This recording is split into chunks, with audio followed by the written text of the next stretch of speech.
many of your clients have your cell phone number on their phone?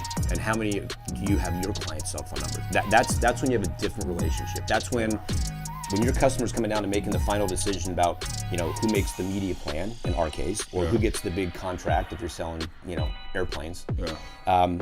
If you're that guy or that woman that they say, listen, I got one more question, and they can text you, or they can ask you, they're willing to ask you that one more question. That's when you have that relationship, and you're in a different stack of consideration than the guys who are commoditized. Yeah.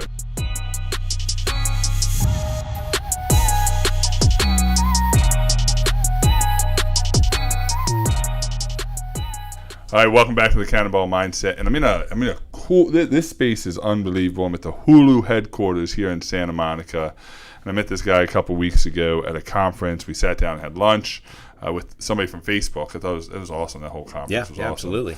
And it was awesome. We just had a great conversation. One thing led to another. We started talking about sales and leadership and sales trading and culture. And this guy has been with Hulu for 9 years. Yeah, 9 years. 9.5. 9.5 years. They've only been in business for how long? Like 10.5. 10. Yeah, right. Right. We were just talking. Not the ground floor, but like second floor. He said there was 130 employees when he started. Right. And how many now? 2,200 worldwide. 2,200 people worldwide.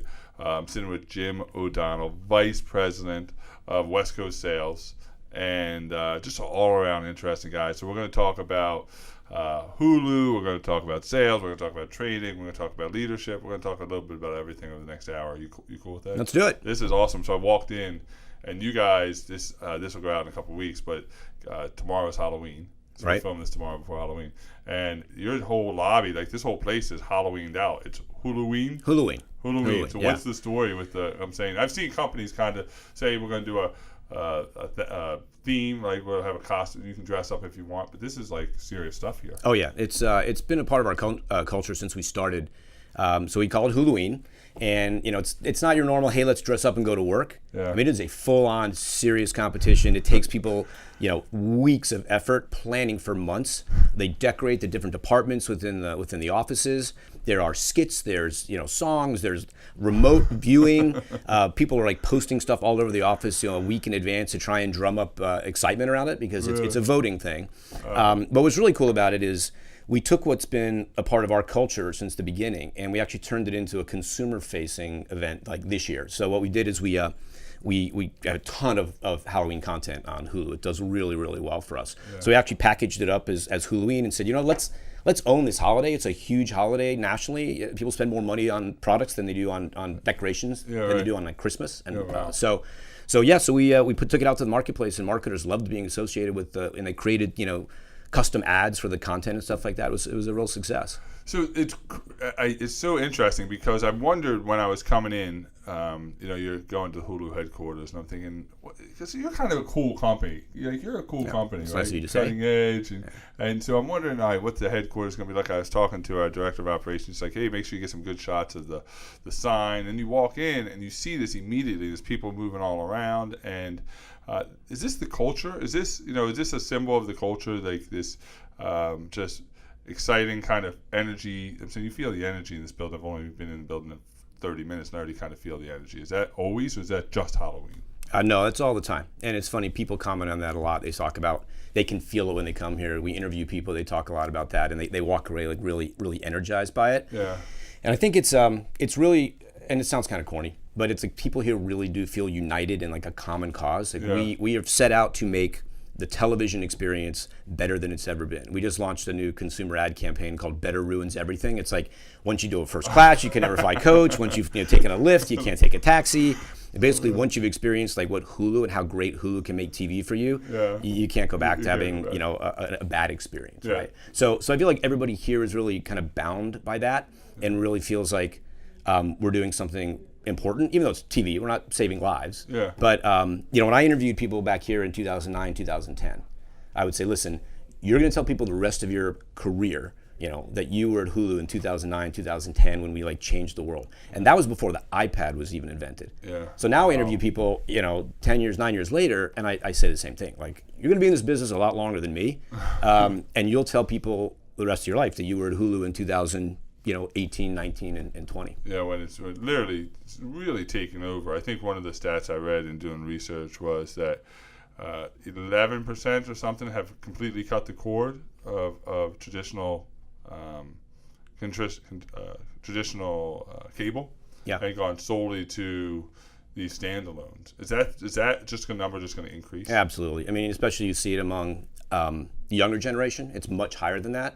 And then kids coming out of college, they're not going to come out of college and sign up for a $80 or $150 package when for $40 they can get something like Hulu, which has all the live TV and 75,000 episodes of library shows. So you look at what's happened in broadcast and cable and primetime ratings. I mean, double-digit increases or decreases in their live viewership year over year over year, and that's just not going to change. Like those habits have, they talk about there's going to be a shift. Well, it's shifted now, and it just no one's going to go back. It's like just like nobody's going to go back to start reading newspapers again. Yeah, right. Yeah, it's you have to adapt. Right. My 14-year-old daughters, I have twin 14-year-olds. They don't watch live TV at all. Right. And nobody knows what day things are on, what network it's on, what time it's on. It's just this generation. When I was a kid, it was like Thursdays, 8 o'clock. Thursday night, must see. Hazard or Cosby Show or Seinfeld, must see TV. Yeah, the lineup. Right? Yeah. There's like and there was no DVR in it. There was but we don't live in that world anymore. No, and people now it's a world of instant gratification. And as it should be. I mean, technology is there and the experience is great. So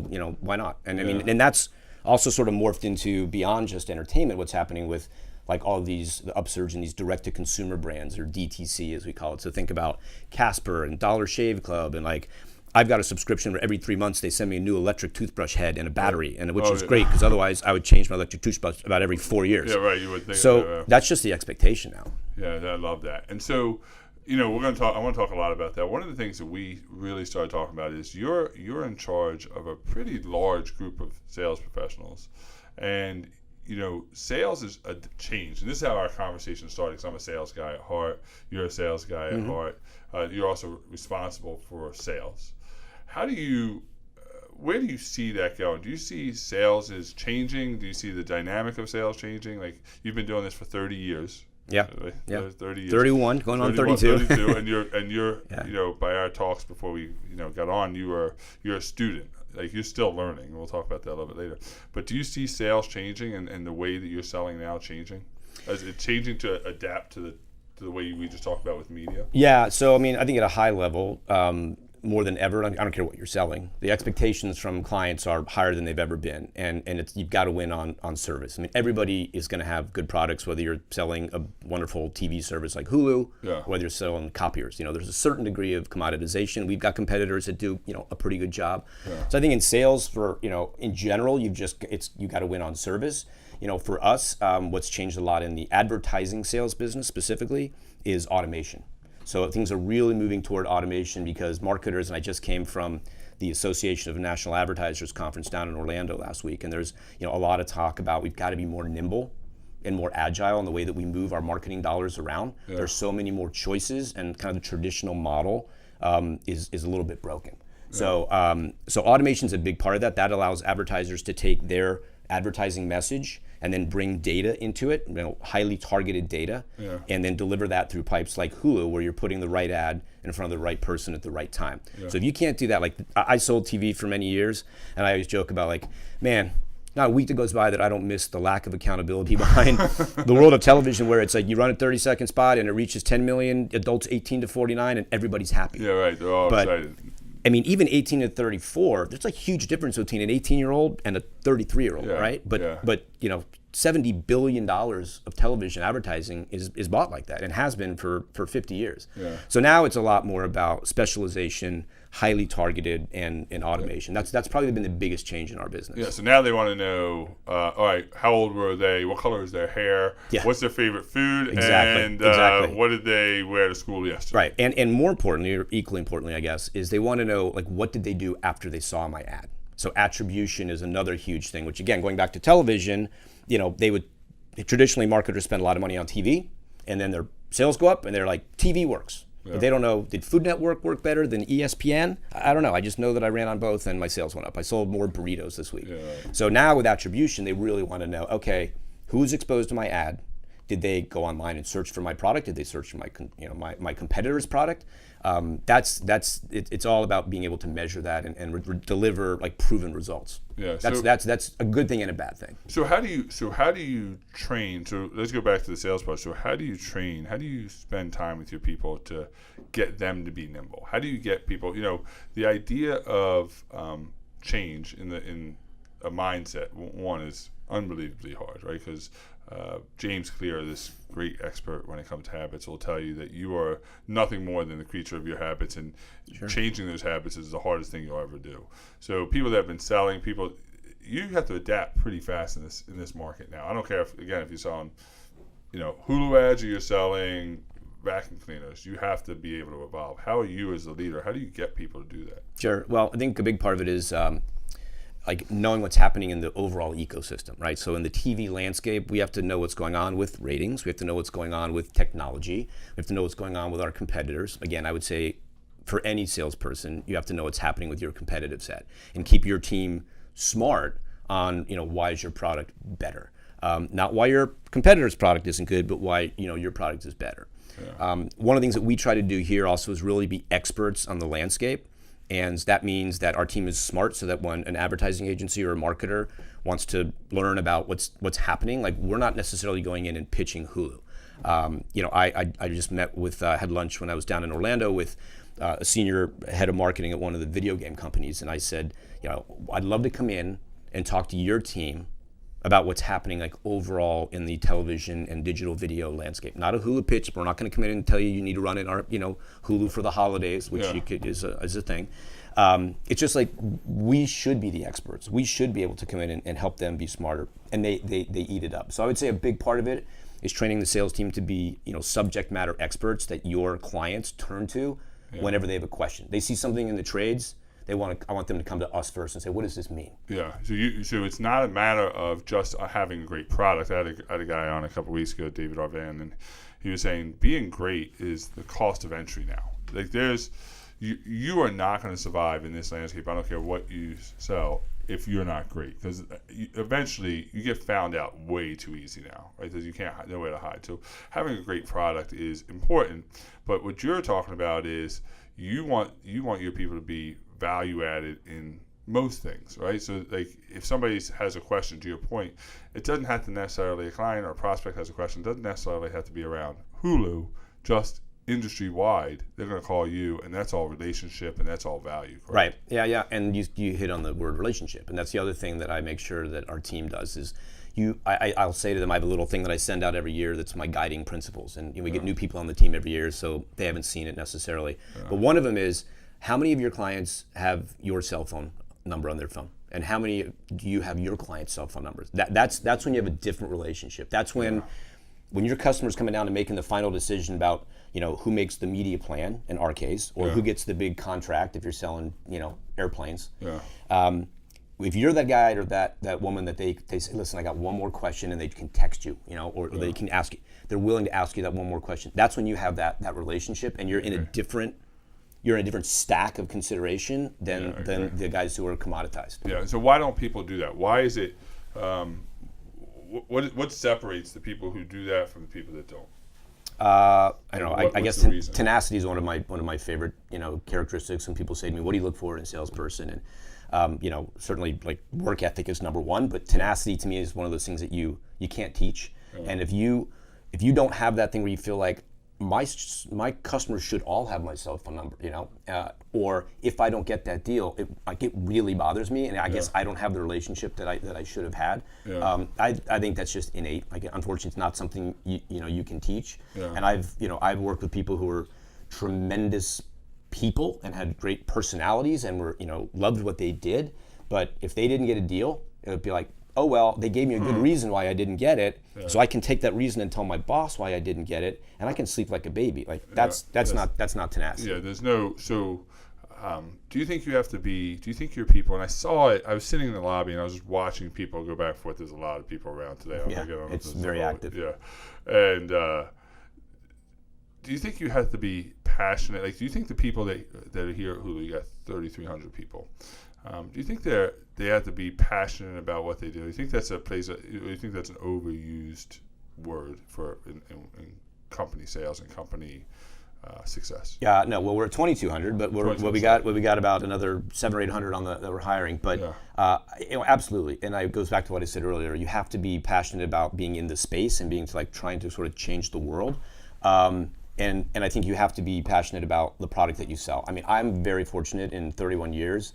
I have not, other than early in my career when I worked for some trade magazines that weren't very exciting, but I've had the luxury of loving what I sell and something that I would consume if I were a consumer. So I worked for Martha Stewart Living for 8.5 years. I love to cook. I love to work on my house. That was so much fun for me. I worked at ESPN for 4.5 years. I'm a huge sports fan, and I consider it, so lucky if you really are passionate about the product that you're selling. And of course, at Hulu, who doesn't love television and movies? And so I tell people, don't take that for granted, because you could be out there selling the Journal of Property Management like I did in 1987, which was not something I was passionate about, but that was a start. So let's talk about that, because I was going to bring that up. So you were with Martha Stewart, right? Martha Stewart Living for how many years? 8.5 years. I was employee number 57, actually, of Martha Stewart Living Omnimedia. Wow. Yeah. And now it's... They were, when I left in 2004, they were about 700 or 800 people, I think. So I don't know how big it is now. That's insane. So you helped grow that brand. You leave there, go to ESPN. Right. Natural move. Like Martha Stewart to ESPN to Hulu. Well, but funnier than that, before that, I also worked at a company. I represented Bon Appetit magazine. And when I interviewed for the ESPN job, the woman who was interviewing me, Tricia, she said, so you were at Bon Appetit, and then you were at Martha Stewart Living, and I was at Vogue magazine also. You were at Vogue magazine. She's like, what are you doing at ESPN? And I was like, I'm ready to move into the testosterone world a little bit. I loved what I did. I loved all those properties, but it was a great move, and that was very early on when the world was sort of shifting into this kind of multimedia world. Yeah. So and then ESPN to Hulu. I was at a startup for about 9 months. Everybody has to have their startup story. And of course, I picked the fall of 2008 to go run national sales at a 40-person startup, which was the worst possible time in the entire world. Yeah. But interestingly, I think about, not only was it a good experience, it was the first time that I was on a management team. I saw the money that was going in, or coming in and going out every week. So I, exposed to the finances, which I'd never gotten at big companies that I'd worked for. So you really feel personally invested in it. And I ended up getting the Hulu opportunity the following spring, so I came here. But I'm glad that I had that opportunity. And frankly, I don't think I would have been as interesting to Hulu to hire if I hadn't done the startup-y thing. Because we were still very startup-y and scrappy with 125 people when I came on board. Yeah. If I'd come right from a big company like the Walt Disney Company, or from Condé Nast where I worked, I don't think I would have been as interesting to them. And for me, Hulu was exactly what I wanted, which was all the things that were exciting about a startup, but it had the stability and the financial backing of the Walt Disney Company and in 20th Century Fox and Comcast. Yeah. So do you think that coming here? Do you think now, seeing, because it seems to be a trend. You start when the companies are young, as ESPN maybe wasn't young at that point, but you kind of help grow the company. Do you see that same tenacity and scrappiness that you talked about here now, when it's, because it seems like it's still, I'm saying you got 2,200 employees, but it still seems like it's a scrappy kind of get it done, get your hands dirty kind of company. Yeah, I mean, it really goes back to our culture. It really is a part of our culture that there's this energy around it, and there's this sense of, we're all in it together, and we have a common mission statement. We do a study every year called Hulu Cares. It's actually in the field right now, and we use a third party. And it's about 40 questions, and it's an engagement study. And we get an engagement score that ranges from 1 to 100. And kind of the gold standard in the industry is 80. If you can get to 80, you're killing it. You're in a very small percentage. Yeah. And the first year we took it, we were at, I think, 81 or 79. Yeah. So it's and what it asks about is, and one of my favorite questions is, I feel proud to work for Hulu, and we score off the charts there. There are questions about, I would choose to stay at Hulu if I were offered similar, compensation and benefits elsewhere, off the charts. I believe in the mission of Hulu, off the charts. So all of that is great, The one thing that changes as we got a bit older and a little less startup-y is a big company, and I think something like 50% of the company has been here less than 2 years. So there's a lot of institutional knowledge that they have to gain. Is some of that cross-departmental communication. Like, we don't score as well there, you know, and that's just a natural function of I think of growing really, really fast. So I think we still feel that scrappiness and that sense of togetherness, but it's a pretty good sized company. Yeah. Let's talk about your people. So as a leader, and we'll talk about leadership in your people in particular your departments. So as a leader, what's your role? As you've been in leadership roles for a while. You lead a bunch of sales professionals, advertising gurus, whatever you want to call them. And what's your role as their leader? What do you see that as? I guess it's most importantly to make sure that we hit our goals. Like, when you're in sales, it's like make sure that if everybody does the right thing, I mean, you're going to hit your goals. So I'm a big believer in, if you take care of the little things, the big things will take care of themselves. I encourage my managers to, and it's in this guiding principles document, which is, I'm a big fisherman, so it's like, fish where the fish are. At the end of the day, if you look back of your day, of your 8 hours that you spent, like, did you really spend it on the places that are going to offer the most payoff for you? Did you get sucked down a rabbit hole? Are you able to get aware of that? So I think I want to try and inspire my team to make sure that they're looking out for that. And to really, we're growing so fast, and so we have to be really, really focused. So I think that's a really important part of it. We talk about when you work here, there are days where some days it's like you're in a lap pool. You get in and you swim all day. At the end of the day, you're exhausted and you get out and you have no measurable progress. I'm in the same spot. But I know I worked hard all day. But what did I do? And then there's some days I say it's like when you go to the beach and you swim all day long. And at the end of the day, look back and you're like 2 miles from shore. This was a beach day. So some days we have beach days and some days we have lap pool days. Yeah, I love that. Not as satisfying. Yeah. So let's talk more about that. So you spend you have this guiding principles document. Yeah.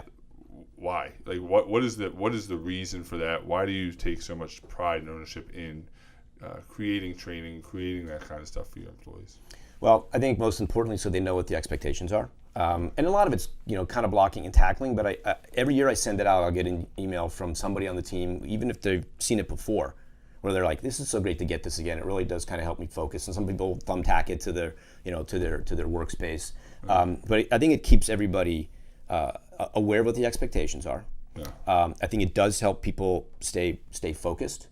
And even though, again, people maybe have seen it before, and you mentioned it earlier, like, I'm really passionate about always trying to get better, and I'm never going to sit there and say, like, I got it down now. I've got this whole sales thing nailed. You always should be striving to get better and be able to take sort of input from anywhere to do that. Yeah. So let's talk about that. So we have 4 different generations in the workforce. I don't know how many different you have working for you, but you have 4 generations right now in the workforce. How do you get people that have been doing this for 30 years, that might be on your team, you've been doing it for 30 years, to be able to relate to somebody that's brand new, right out of college, been doing this for a couple of years, maybe not even out of college, because there's a big difference in how you operate, in your mindset, between growth and fixed. In that, how do you navigate those waters? Yeah, it's tough. I definitely am the most senior guy on the team, but I have managers who've been with me for 8 years, 7 years, 6 years, and I think about how do I make sure I motivate them every year, because they're coming back to the same job. Sales is sales, right? Set that speedometer back to 0 on January 1st and start all over and get out of bed and do it again. Exactly right. And it's particularly tough here given our growth trajectory. We have very, very lofty goals, and we have big increases year over year. So you got to keep everybody motivated to do that. How they do it in terms of generationally, I think is again, being bound by a common thing. We're all bound by the fact that we want Hulu to be successful. We all want to make a lot of money. So everybody's got a commonality there. But I think for managers that are managing these up and coming generations, they have to understand that they're rewarded. They want to be rewarded differently. Lots of times it's not just about money. It's about, like, our San Francisco team. is very involved philanthropically. One of the favorite things that they love to do is to go, and I think they do it about every 2 or 3 weeks. They go to, whether it's passing out, food at the homeless shelter or volunteering at one of the local churches. They do something every month as a team, and they go out and have drinks afterward. Yeah. But to them, like the people on that team, that really motivates them. So I think it's about, we always tell the managers, like, ask your salespeople in your one-on-ones, like, beyond monetary compensation, what are the kinds of things that how do you like to be rewarded? Yeah. Recognition is a huge one. A 28-year-old account executive who's a year or so into it, he or she would love to see that email that goes out to the whole team that says, Chad crushed it, this week and closed a brand new piece of business. Like, that to them is as valuable as getting another a couple $1,000. Yeah, I love that. And so when it comes to the millennials, let's talk about millennials a second. Do you think there's just a misunderstanding about them? Do you think the stereotypes, I believe them to be misnomers and not really grounded in fact. Do you think that it really is just that they want to have a purpose? They're more concerned. Obviously, they're concerned with money, but they are concerned with the whys and the purposes and the passions and all those. Yeah, I think to some degree there are some misnomers, but on the other hand, stereotypes exist, for a reason. Yeah. And I think the biggest, the blanket statement people love to make about millennials is, they have these unreasonable expectations of their advancement, and I think there's truth to that. Yeah. And there is an expectation. Well, you have to temper the ambition. Like, I love your ambition, but you got to have patience. Yeah. So we ask people when they interview for a job here, for an account manager, for instance, which is kind of right below an AE, or for an account executive job, like, how long would you expect to be in this role before you're going to be promoted? Because we want to be very clear with them up front. Like, if you think it's going to be a year and we know that the average is 2.5 years, then this probably isn't the place for you. Yeah, right. Yeah. Because otherwise, after the year, you're going to be itching to make a move that's not going to be there. Right. And frankly, a place like Hulu, where it's a great place to work, and people all say that they love working here, and we don't have a ton of turnover, that creates challenges for the ambitious people who say, there's nowhere for me to go. Yeah. So in that case, you have to find ways to inspire them and give them other things to do outside of getting promoted. And I just had someone today on the team, true story, she did this great write-up on what YouTube's current offerings are, so that we could all be really smart on what their live TV offerings, what the advertising experience is, what their targeting capabilities. She just did a ton of research and sent that just to our West Coast team. Yeah. And then I added the rest of the people in the rest of the country and said, great work by Danielle, you guys might find this useful.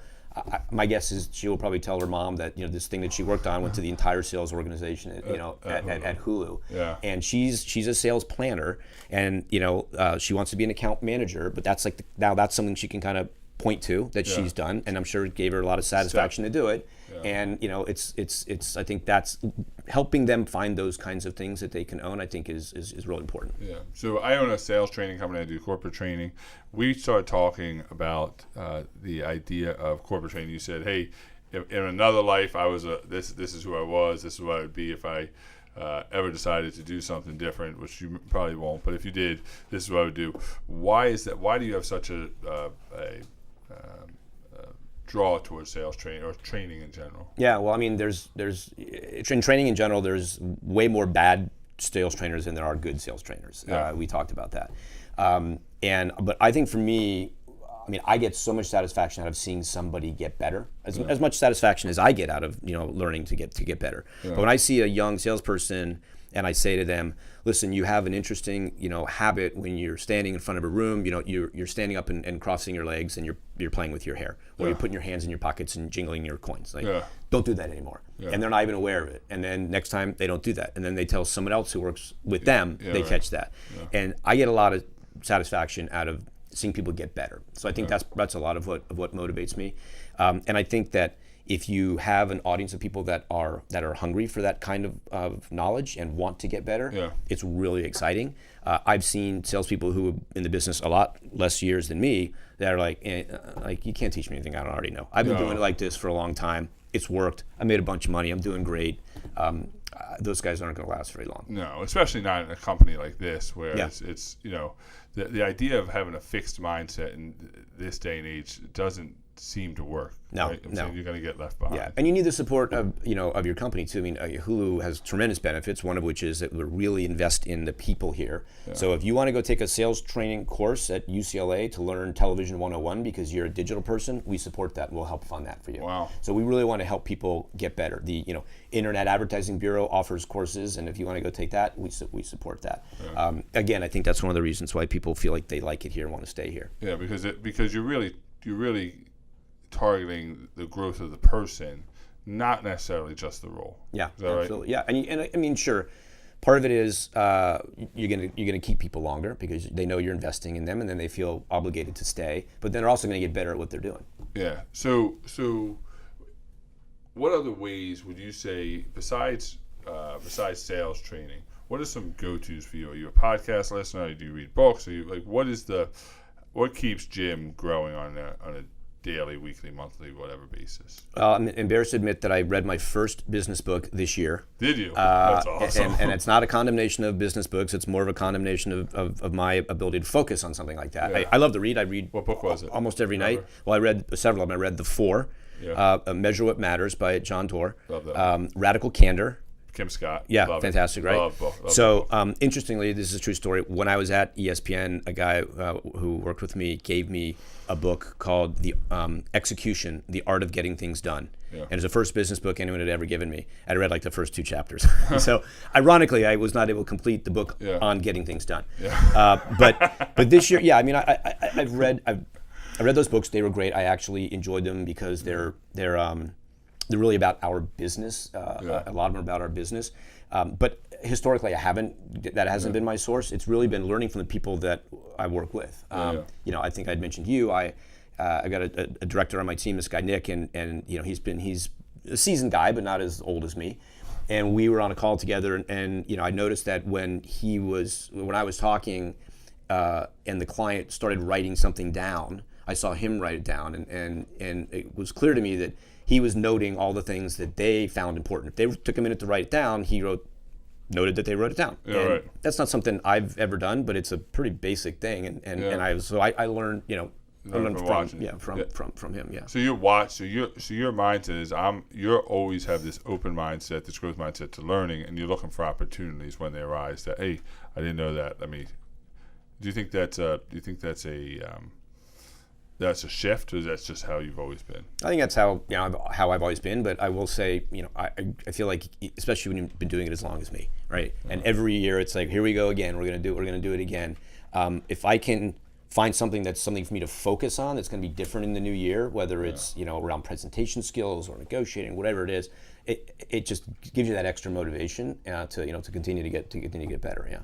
So right. So we talked about culture, Hulu. Everything. It's everything. Vitally important. Yeah, and we went through, in 2013, our founding CEO left and took our CTO with him. We lost about 35% of the company that year. We didn't hire a new CEO until October of that year. So we were rudderless, and that's why we lost so many people. And I can tell you 100%, if it weren't for the culture here and what bound everybody here about a culture of work hard, play hard, and we're all in this together and we're going to get through it, everyone who stayed and was even closer and held by that culture, and all of us who did look back now and say, we wouldn't have made it through that if we hadn't had the cultural connection that we have. And we had a great year in terms of our numbers that year. Yeah. We just lost a lot of people who said, I don't know what's going to happen. And I tell you right now, almost every single one of those people, at least the ones that were on the sales organization, are on their second or third job. And I bet you every single one of them would say, "I wish I'd stuck it out," and because of the culture. So I don't want to interrupt, but it's such an important part of what we do. No, I love that. I think one of the things we talk about and we train a lot in our leadership programs is that the best cultures are peer-to-peer cultures. If you look at, I'm not a Patriots fan. I'm from Baltimore, but Patriots, those players are loyal to each other. Like that's and that's what you just said. We're all in this together. We're going to pick each other up. If you look at the armed services, it's peer-to-peer relationships. Sure. The strongest cultures are always peer-to-peer. And it seems that's what you're shooting for here. Yeah, I mean, you can't legislate culture. You can't say, okay, here's our mission statement, here are our values, everybody go do it. It's like they have to buy in and have to hold each other accountable too. Yeah, right. We talk a lot here about one of the questions that's in that survey is, I feel that poor performance is managed well at Hulu. So that's really important. I mean, I don't care how great a company you are, you're going to have people who need help. Yeah. And if you don't do that well, that's a culture killer. And the people that are around you, around that person too, they don't see that there's any repercussions. They don't see that manager's taking any action. That person's not getting any better, and it becomes a drain on everybody else. So I think when you have a like you said, a peer-to-peer culture where you all feel really accountable to each other, you want to really help that person get better. And sometimes it doesn't work. We all know. Like sometimes some people are just in the wrong role, and that's life. But I think that you have to feel bound together to say, like, well, this person's either going to succeed or fail, but we have to help them. Right? I've seen a lot of company surveys, but I've never heard that question. I absolutely love that question. Because it really is telling. Because you can lose the engagement of a really good employee if you don't manage the performance of a really bad employee, or struggling employee, I should say. Right? Yeah, absolutely. That's such a great question. So, culture is important. Leadership is important. Training is important. When it comes to being a leader at this company, for you, what is the Jim O'Donnell 4 keys, whatever they are? Like, what are the 4 keys that a leader has to? What are the 4 biggest things for you that you'd say as a leader, you must possess this, you must do this?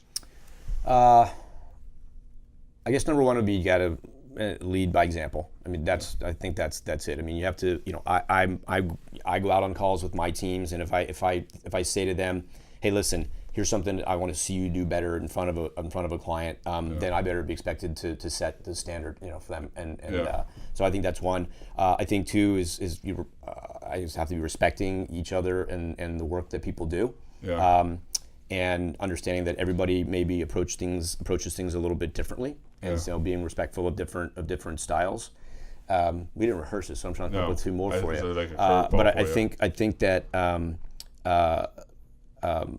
I think accountability is key. I think you want to say, all right, we're going to be really clear what the expectations are. So whether it's giving constant feedback, that's a really big one. So I'd say circle that one as number 3 is.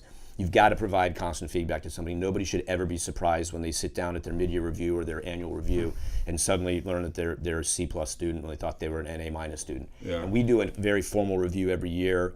It's all, we document it, we collect feedback, we do 360 feedback, then we sit down with each person in February and tell them, here's your feedback, here are the themes, here's what you need to work on, here's what you're doing great, here's your raise, here's your bonus, and then we do a check-in in mid-year. That's more informal, but it's like, okay, let's pull out those things that we said that you wanted to work. And by the way, let's also pull out the things that you told me that I need to work on better, right? And make sure that I'm doing those things for you. And then we do like a mid-year check-in. So I think that kind of accountability and candor is super important. And then I guess a 4th one would be it's got to be fun.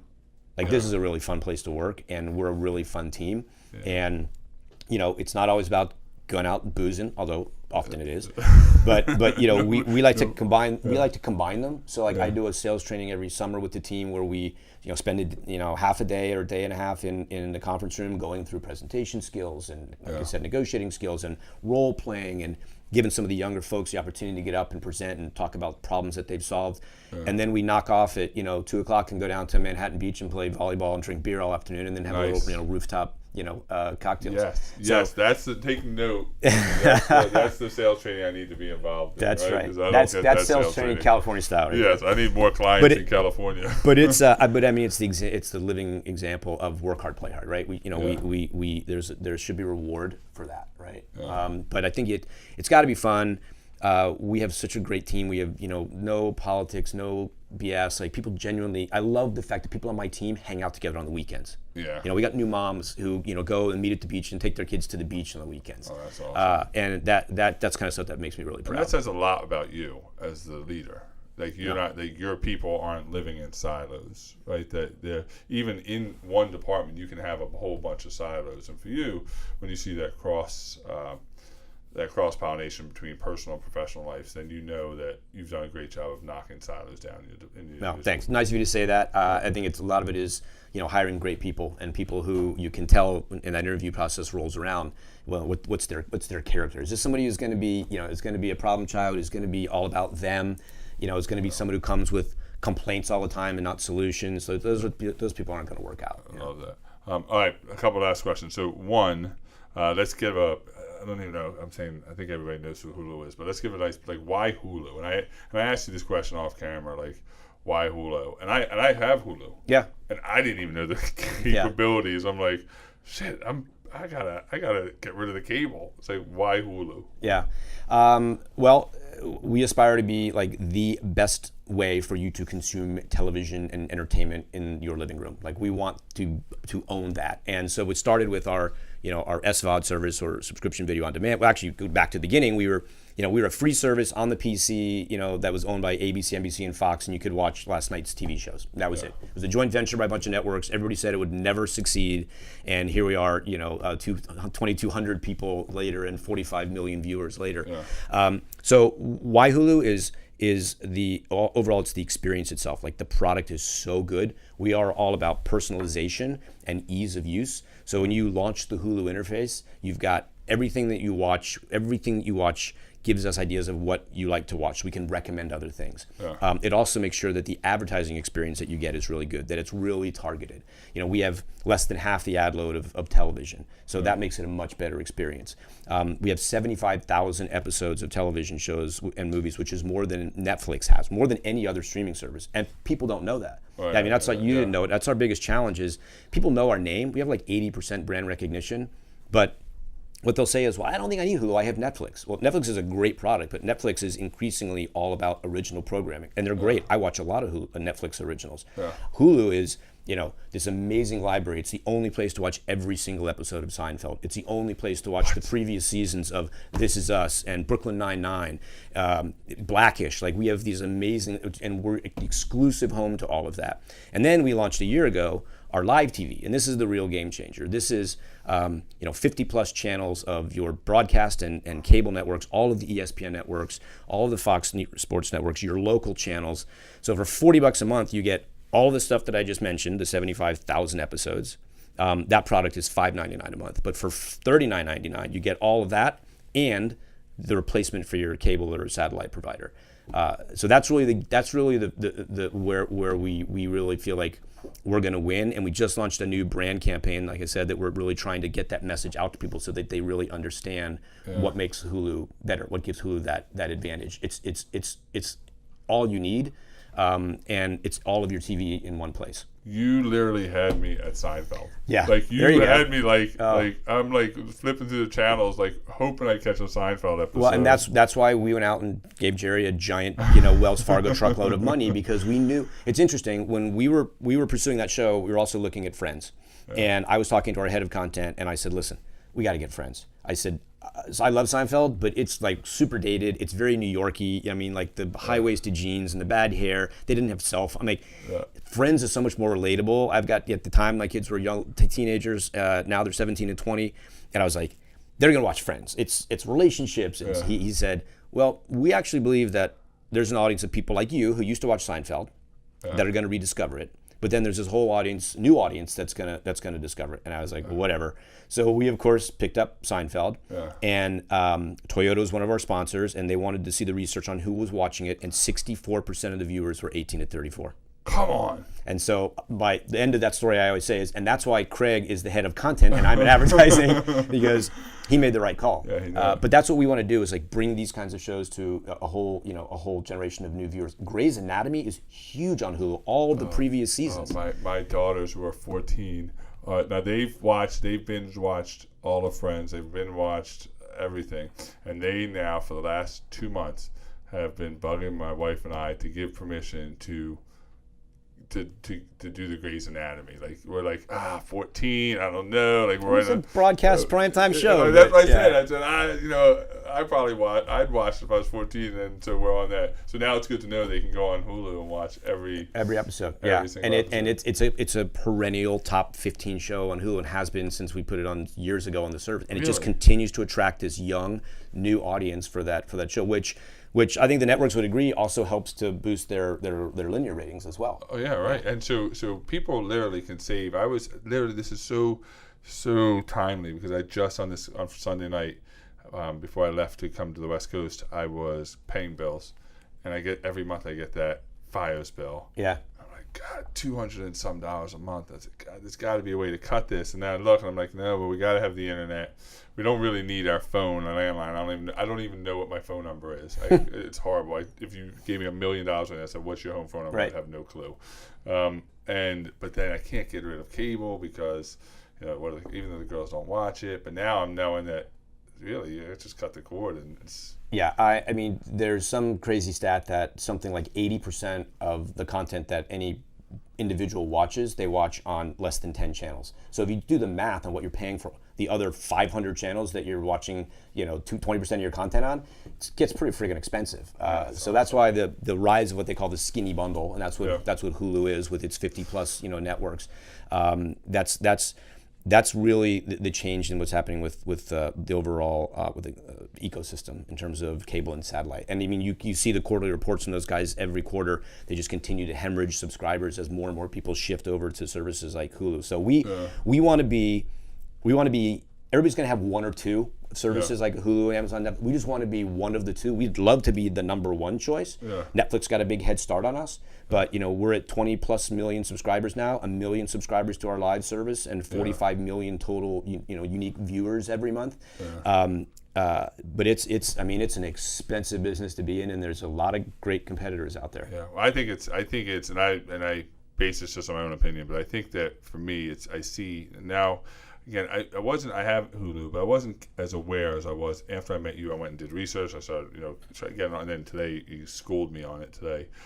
But what I see is that Netflix is more Microsoft than your Apple back in the day. Like Microsoft had a huge head start, but watch out because now there's these young kids on the block that are about ready to take over. That's the kind of feeling I get. Yeah, no, that's great. We'd aspire to have the kind of success that Apple has had, and it was because they made it be a cool product, and they were so committed to design and so committed to the quality of the product and the marketing. And so like I said, we just launched this brand new marketing campaign. It's funny. It is hysterical. Better ruins everything. Hashtag better ruins everything. And you can see how much fun you could have with that campaign as you sort of start to run its course. But you still have to fundamentally we are selling a direct to consumer product. We have to get across what is the value proposition. All of your TV in one place. That is what we are. You have live and on demand all together, customized for you that you can watch across any device, anytime, anywhere you want. On your iPhone, on your Android, pretty soon on your refrigerator and your clock radio. If it's got a screen and it's internet enabled, we will be there if we're not already there. That's fantastic. And we're on every single smart TV that you can buy, and certainly on every single device that has any kind of a footprint. So HuluTV.com, saying people just Google Hulu. And you can just Google Hulu, but you go to Hulu.com. There's a 7-day free trial, and you can check it out. And that's the other great thing about these different services is it's really easy to get in and out of them, and we want to sample ones. And so, but we really do a great job once we get you there of really personalizing the experience. So once you start getting in, you start creating your, we have cloud DVR for each profile. So, you start getting stuff into your cloud DVR and it's great, now I'm invested. When I had DirecTV, I had to scroll through 30 episodes of Say Yes to the Dress to try and get the Wicked Tuna, what I wanted to watch. Whereas here, it knows when I'm on the iPad and I hit Jim that it's just my stuff, and it looks different than when my wife goes and she's on the iPad or she's watching it on TV, and that's what people want. And so you're a LinkedIn guy. People want to message you and tell you how great this podcast was, and they can find you on. I'm there, LinkedIn, Jim O'Donnell, and easy to find. And if you want to find me on email, believe it or not, I'm Jim@Hulu.com. Are you Jim? I am Jim@Hulu.com. When I got hired, they said, "Hey, we're about to print your business cards. Your Jim.O'Donnell is going to be your email address in the system, but Jim@Hulu.com is also available. do you want that on the cards? And I was like, you know what, if this Hulu thing takes off, it might be kind of cool to be Jim at Hulu.com. So, because 2,200 employees later, Right. there's probably a lot of gyms. There's a lot of gyms waiting for me to get hit by a bus so they can have my email address. And you got the gym thing. Right. Awesome, Mike. My last question. Sure. So I'd ask the same question to every person that's been on the podcast. Okay. And that is 50 years from now, 60 years from now, when you have left this earth, what do you want your contribution to have been? First of all, you're assuming I'm only going to live to be 103. That's kind of disappointing. You're only 53. Yeah. That's right. So 108. my contribution, I have to say, it's my kids. We were talking the other day about how so many people. We were at Worlds together, and we saw some of those keynote speakers who were so inspirational. We all walked out of those things feeling like crap about ourselves because these people are doing so many amazing things or have faced so many hardships. And I remember commenting to someone, well, at least I have my kids, because like my daughter, who's 17, is very active. She's marches in every march. She's a really strong feminist young woman. That's awesome. And I'm so proud of what she does. My son, volunteered and tutors at school. He was an Eagle Scout. Like, he's just one of those guys that really gives back. I'm a worthless human being, except for the fact that in some small way, and I say small way because my wife did most of it, but in a small way, I was involved in bringing those two kids, awesome. Here, and I think that they're going to do amazing things. So I think that's what I'd like to be remembered for. What's their names? Let's give them Nick and Jane. Yeah, Nick and Jane. Nick and Jane. I love it. So we'll see Nick and Jane someday. Rule the world. Rule the world. I hope. That's awesome. As long as they're not in advertising like their dad. Anything else? Anything else, yeah. Maybe they'll become sales trainers. Yeah, maybe. Never know. All right, awesome. Thanks, brother. Appreciate it. Enjoyed it. Stay tuned. We'll see you soon.